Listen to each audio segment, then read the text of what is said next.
बीते दिनों श्रीदेवी की 5वीं डेथ एनिवर्सरी थी।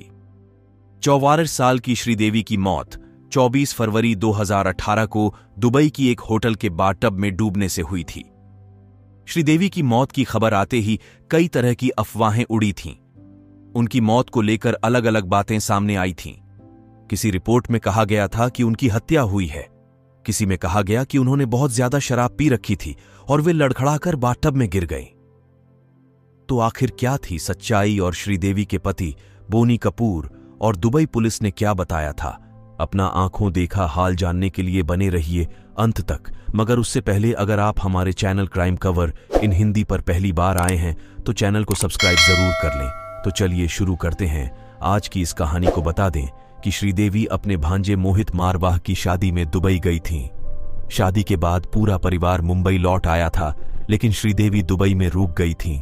ये बात भी सामने आई थी कि पति और बेटी के मुंबई लौटने के बाद श्रीदेवी दुबई के होटल के कमरे में अकेली थीं। निधन से पहले 48 घंटे तक बाहर भी नहीं निकली थीं। परिवार के एक करीबी के हवाले से खलीज टाइम्स ने रिपोर्ट दी थी कि बोनी कपूर शादी में शामिल होकर मुंबई लौट गए थे और फिर 24 फरवरी को दोबारा दुबई लौटे और वे शाम करीब 5:03 बजे जुमेरा एमिरेट्स टॉवर होटल गए, जहां पर श्रीदेवी रुकी थीं। बोनी श्रीदेवी को सरप्राइज डिनर पर ले जाने वाले थे। रिपोर्ट के मुताबिक बोनी ने श्रीदेवी को जगाया और दोनों ने करीब 15 मिनट बात की। इसके बाद श्रीदेवी वॉशरूम गई। जब वे 15 मिनट तक नहीं लौटी तो बोनी ने बाथरूम का दरवाजा खटखटाया। अंदर से कोई रिस्पॉन्स न मिलने पर उन्होंने धक्का देकर दरवाजा खोला। बोनी ने देखा कि श्रीदेवी अचेत हालत में बाथटब में गिरी हुई थी। बोनी ने उन्हें होश में लाने की कोशिश की, लेकिन नाकाम रहे। इसके बाद उन्होंने अपने दोस्त को फोन किया। इसके बाद उन्होंने रात करीब 9 बजे पुलिस को जानकारी दी। पुलिस और डॉक्टरों के होटल आने के बाद उन्हें मृत घोषित कर दिया गया। इस बीच दुबई के भारतीय कॉन्सुलेट ने श्रीदेवी का पासपोर्ट रद्द कर दिया। शुरुआती रिपोर्ट में श्रीदेवी की मौत की वजह कार्डियक अरेस्ट बताया गया था। बोनी के छोटे भाई संजय कपूर के मुताबिक श्रीदेवी को दिल की बीमारी नहीं थी। ऐसे में कॉस्मेटिक सर्जरी मौत से जोड़ी जा रही थी। श्रीदेवी 1 सर्जरी करा चुकी थीं। एक में गड़बड़ी के बाद डाइट पिल्स और एंटी एजिंग दवाएं ले रही थीं। फॉरेंसिक रिपोर्ट सामने आने के बाद पुलिस ने यह मामला आगे की कार्रवाई के लिए पब्लिक प्रोसिक्यूटर को सौंप दिया था।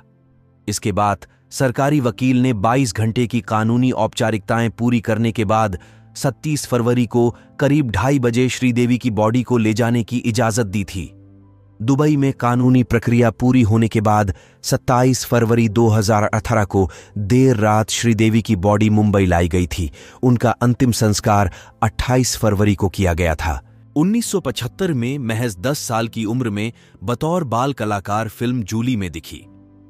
फिल्म इंडस्ट्री में एक ओर जहां एक्ट्रेसेस का करियर छोटा माना जाता है, वहां श्रीदेवी ने 50 साल कैमरे के सामने बिताए। अपने करियर में 300 फिल्में की। शाहरुख की 0 में आखिरी बार दिखी। 300 फिल्मों में तेलुगु की 51, तमिल की 72, हिंदी की 51, कन्नड़ की 50 और मलयालम की 26 फिल्में की। 1980 में श्रीदेवी की वजह से ही तमिल फिल्मों की हिंदी डबिंग शुरू हुई थी। 3 दशक तक श्रीदेवी तमिल, तेलुगु और हिंदी फिल्म इंडस्ट्री में नंबर 1 पोजीशन पर रहीं। 4 फिल्मों में श्रीदेवी ने गाने भी गाए। ये फिल्में थीं सदमा, चांदनी, गर्जना और क्षणा क्षणम। 13 साल की उम्र में रजनीकांत की सौतेली मां का, 20 की उम्र में प्रेमिका का रोल किया। बेस्ट एक्ट्रेस के लिए 5 बार फिल्म फेयर अवार्ड जीता। 2013 में पद्मश्री मिला। 2 दशक तक हाईएस्ट पेड एक्ट्रेस रहीं। श्रीदेवी का असली नाम श्री अम्मा यंगर अय्यपन था। उम्मीद है आप सबको यह कहानी पसंद आई होगी और ऐसी ही सच्ची घटनाओं को जानने के लिए आप हमारे चैनल को सब्सक्राइब कर सकते हैं। तो चलिए मिलते हैं एक और सच्ची कहानी के साथ। तब तक के लिए take care and be safe.